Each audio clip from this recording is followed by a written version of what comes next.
Hello my dear students.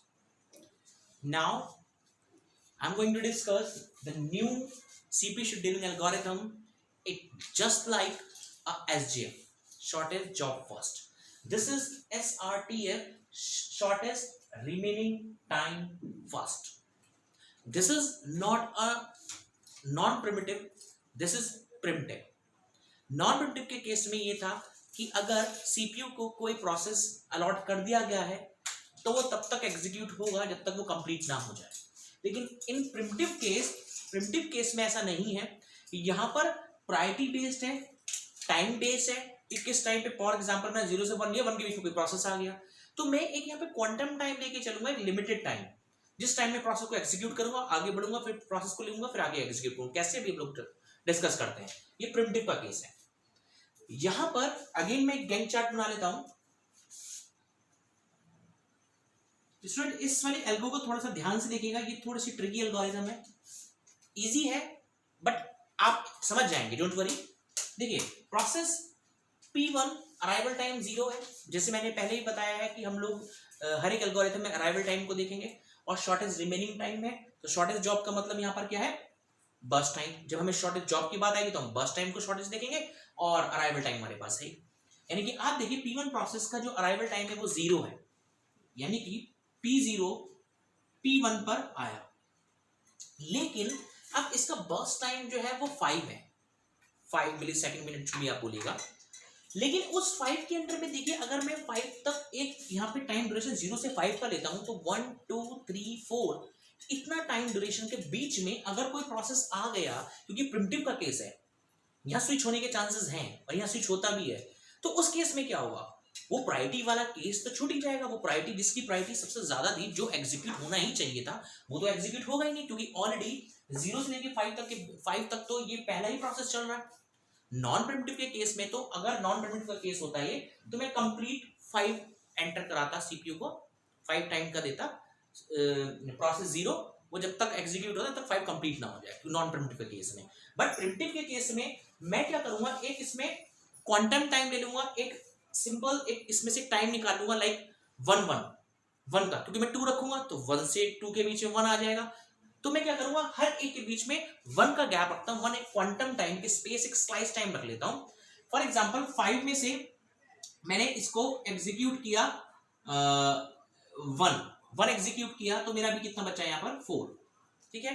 तो मैंने P0 से P1 को मैंने एग्जीक्यूट किया ओनली 1 मिली सेकेंड, कितने में से, 5 में से, गॉट इट। अब देखिए 0 से 1 के बीच में कोई प्रोसेस अराइव हुआ है, यस, P1 तो ऑलरेडी है ही है रेडी में, ठीक है। P2 भी आ चुका है 1 के केस में, P1 तो ऑलरेडी है ही है। अब कौन सा आ चुका है, P2 भी यहां पर अराइव हो चुका है। अब P1 भी और P2 भी एग्जीक्यूट हो चुका है। अब इन दोनों में से मैं किसको एग्जीक्यूट करूं पहले, अब ये कैसे देखूंगा मैं देखूंगा इसके बर्स्ट टाइम से। किसका बर्स्ट टाइम सबसे कम है, तो देखिएगा P1 और P2 पे जो बर्स्ट टाइम कम है वो है मेरा P2 का, तो मैंने यहां पर क्या लिया, P2। लेकिन स्टूडेंट्स ध्यान रखना, मैं चलाऊंगा सबको 1 1 ही, क्योंकि मैं 3 ले लूंगा तो 1 से 3 4 हो जाएगा, तो 4 के बीच में कोई अगर मेन हाई प्रायोरिटी का अगर कोई प्रोसेस आ गया तो एग्जीक्यूट नहीं हो पाएगा ना। तो मैं इसको भी 1 ही लेता हूं। मैंने यहां से एक और कर लिया, ये हो गया आपका 2, यानी कि P2 को भी मैंने 1 चलाया तो ये हो गया मेरा 2। अब 1 से 2 के बीच में कोई केस आया है, देखिएगा 1 से 2 के बीच में 0 तो ऑलरेडी है ही, ठीक है, 1 ये था, 1 भी है, और 1 से 2 के बीच में अब देखिए P3 भी आ गया, P3 भी आ चुका है। अब इन तीनों में से मैं किसको लूंगा, ऑब्वियस जिसकी प्रायोरिटी सबसे ज्यादा होगी, यानी प्रायोरिटी बेस आप सबसे बर्स्ट टाइम सबसे ज्यादा कम होगा। अगर आप बर्स्ट टाइम देखेंगे इसमें, तो बर्स्ट टाइम के लिए आप देखें तो यहाँ पे P1 का 4 है, P2 का 2 है और P3 का 4 है। सबसे कम बर्स्ट टाइम आप देखिएगा P2 का है, सबसे कम P2 का है, तो मैंने क्या करा, P2 को ही अगेन एग्जीक्यूट करा ओनली 1 मिली सेकेंड के लिए। अब यहां पर कितना बचा, 1, गॉट इट। अब आप देखिए 2 से 3 के बीच में कोई अराइव हुआ है, 2 से 3 के बीच में अभी कोई नहीं, वही है कंटिन्यू 0 1 2, यानी कि P1 P2 P3 ही है क्यों के अंदर। तो अब क्यू के अंदर ही है, तो मैं अब इनमें से प्रायोरिटी देख लेता हूँ। सबसे कम प्रायोरिटी अगेन P2 की है, तो मैंने P2 को एग्जीक्यूट कर दिया। ये कितना हो गया 4, और यहाँ पर आप देखिए ये हो गया 0 मतलब P2 कंप्लीट एग्जीक्यूट हो चुका है, टर्मिनेट हो चुका है। यहाँ से टर्मिनेट होके चला गया। नेक्स्ट अब हम 3 से 4 के बीच में आप देखें, 3 से 4 के बीच में और कोई अराइव हुआ है? यस, 4 भी आ चुका है, यानी कि P4 भी आ चुका है। और अब इसमें P2 को मैं हटा देता हूं, P2 हमारा टर्मिनेट हो चुका है, यानी कि P1 ऑलरेडी क्यू में है, 3 और 4 भी अराइव हो चुका है। अब 4 भी अराइव हो चुका है। अब इसमें देखिएगा हम लोग अभी बात करें इसका जो अब P4 भी आ चुका है, तो अब इसमें से प्रायोरिटी किसकी है? ठीक है, प्रायोरिटी की बात करें तो सबसे ज्यादा कम जो बर्स्ट टाइम है 4, P3 का भी 4 है और P4 का 1 है। यानी कि अगर मैं P4 को देखूं तो P4 का मेरा जो अराइवल टाइम तो 4 है, 4 इसमें आ चुका, लेकिन इसका बर्स्ट टाइम सबसे कम है। तो मैंने क्या करा, यहाँ पे P4 को एग्जीक्यूट कर दिया, ये हो गया 5। यानी कि आप देखें तो मेरा P4 भी एग्जीक्यूट हो गया। P4 भी एग्जीक्यूट, इसका 1 ही है बर्स्ट टाइम इसका है ही नहीं और ज्यादा, तो क्या कर सकते हैं? ठीक है, अब उसके बाद हम अगेन, अब हमारे पास सिर्फ P1 P3 बचे। P1 और P3 इन दोनों के बीच में ही अब सारा गेम चलेगा। क्या गेम चलेगा? अब आप देखिएगा P4, यानी कि अब मुझे एग्जीक्यूट P1 P3 करना है। P1 और P3, इन P1 और P3 में बर्स्ट टाइम किसका कम है? अब देखिए इसका 4 है, इसका 4, दोनों का बराबर हो गया। अब मैंने आपको पहले ही बताया है, जब हमारे बर्स्ट टाइम बराबर हो जाते हैं तो हम अराइवल टाइम देखते हैं, किसका अराइवल टाइम कम है। तो अराइवल टाइम 0 पे P1 आया है, तो P1 कितने पे आ गया है? यहाँ पर P1 आया ना पहले, तो 0, तो मैंने इसमें से 6, यानी कि मैंने इसमें से 4 हट गया, अब बचा मेरा 3। मैं 1-1 ही चल रहा हूं। आप चाहें तो यहां से 3 कंप्लीट चल सकते हैं, नो प्रॉब्लम, 4 कंप्लीट चल सकते हैं, नो इश्यू। लेकिन इन प्रिमिटिव केस अगर इन बिटवीन कोई प्रोसेस अकर हो गया तो प्रायोरिटीज की ज्यादा हुई एग्जीक्यूट होने की, तो क्या करेंगे ऐसे स्थिति? इसलिए 1-1 बाय 1-1 चलते हैं हम लोग, क्योंकि प्रिमिटिव का केस है। ठीक है, P1 6 हो गया, अब ये 3 हो गया और P3 4। ठीक है, अब इसमें से देखिएगा इस प्रायोरिटी किसकी कम है? अगेन हमारी P1 की प्रायोरिटी सबसे कम है, यानी कि 7। अब यहाँ क्या बचा? 2। फिर देखिए इन दोनों के बीच में प्रायोरिटी किसकी कम है? फिर P1 आ गया, P1 का मतलब ये हो गया 8, यहाँ बचा 1। हाँ ठीक है सर, यहाँ बचा 1, फिर P1 आ गया और यहाँ पर हो गया 9, यानी कि ये कंप्लीटली एग्जीक्यूट हो गया, कंप्लीटली एग्जीक्यूट। यानी कि you can say that this is terminated, this terminated, this terminated, last I have only P3।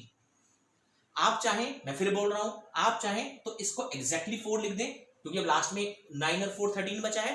और आप इसको नहीं, ऐसा नहीं करना चाहते तो आप इसको P1 करके भी, मतलब P3 करके भी एग्जीक्यूट कर सकते हैं, कोई इश्यू नहीं है इसके अंदर। ठीक है, अगर आप करना चाहें तो, क्योंकि लास्ट में मेरे पास सिर्फ यही सबसे ज्यादा मतलब P3 बचा है, और क्योंकि देखो P1 एग्जीक्यूट हो गया, P2 4, ठीक है, और P3 बचा है, तो P4 को हम कंप्लीटली लिख लेते हैं। ठीक है, तो 9 के साथ इसका पूरा कंप्लीट कर देते हैं, ये हो गया P3, यानी कि कितने पे 4, यानी कि 13। तो ये कंप्लीट मैंने क्या करा, ये पूरा का पूरा कंप्लीट यहाँ पे प्रिमिटिव के केस में कर दिया है। मैंने 1 क्वांटम टाइम लेके चला हूं, और 1 क्वांटम टाइम को लेके मैंने क्या करा, 1 क्वांटम टाइम लेके इसको मैंने एग्जीक्यूट किया है, मैंने इसको एग्जीक्यूट किया है। ठीक है, अब हम लोग इसमें जो करेंगे, तो अब हम लोग इसको जो एग्जीक्यूट करेंगे, अब हम लोग यहाँ पर क्या करते हैं, अब इसका compile time, completion time, turn around time और वेटिंग टाइम इसमें कैलकुलेट कर लेते हैं। तो कंपाइल टाइम, अब देखिए स्टूडेंट्स यहाँ पर थोड़ा ट्रिकी है। P1 देखा जाए तो 1 पे कंप्लीट हुआ है, लेकिन ऐसा नहीं है। जहां पर P1 लास्ट दिखाई दे रहा है, जहां पे भी P1 लास्ट आपको दिखाई देगा, वहीं पर P1 एग्जीक्यूट कंप्लीट होगा। यानी कि आप देखिए P1 सबसे ज्यादा कंप्लीट कहां पर? 9 पर हुआ है, तो उसका कंपाइल टाइम 9 होगा। P2 देखिएगा, P2 का है यहाँ पर 4। P3 देखिएगा, P3 का 13 है।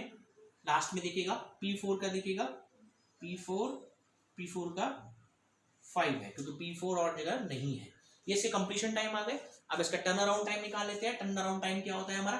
Compile time minus arrival time, यानी कि ये हो गया 9, 3, 11 एंड 1। ठीक है। उसके बाद हमारा waiting time, turn around time minus burst time, यानी कि टर्न अराउंड टाइम में से बर्स्ट टाइम, ये पूरा कंप्लीट वही लेंगे जो वैल्यू पहले दे रखी थी 5, उसी को लेंगे, यानी कि पहले 5 दे रखी है, वो जो माइनस करके करी थी वो नहीं, ठीक है, कंफ्यूज नहीं होना है।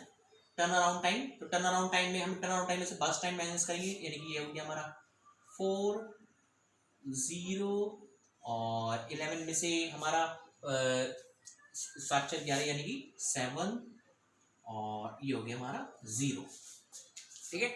तो इस तरीके से हम लोगों ने इसको क्या करा यहाँ पर, ये हमने वेटिंग टाइम निकाल दिया, ये टर्न अराउंड टाइम, ये कंपाइल टाइम, ये this is the primitive case, ये है हमारा shortest remaining time first algorithm work as a shortage of first, and this is all about the SRTF. और इसका एवरेज वेटिंग टाइम निकालना चाहते हैं तो अगेन मैं वो मैंने लास्ट टाइम भी बताता हूँ, हर टाइम बताता हूँ, टर्न अराउंड टाइम जितना भी उसको आप ऐड कर लीजिएगा, यहाँ पे कैलकुलेट कर दीजिएगा और इसको ऐड कर लीजिएगा, और जो भी ऐड के बाद हमारे पास रिजल्ट आएगा, जो भी रिजल्ट आएगा, ठीक है, जो भी रिजल्ट आएगा, मैं एग्जांपल बता रहा हूँ, जो भी इसका रिजल्ट होगा upon number of process 1 2 3 4 process से डिवाइड कर दीजिएगा, फिर इसको ऐड कीजिएगा, नंबर जो भी प्रोसेस आएगा उसको 4 से डिवाइड कर दीजिएगा, 4 से जो भी डिवाइड करके आंसर आएगा वो हमारा एवरेज टर्न अराउंड टाइम और एवरेज वेटिंग टाइम होगा। So this is all about the SRTF. Thank you so much, students.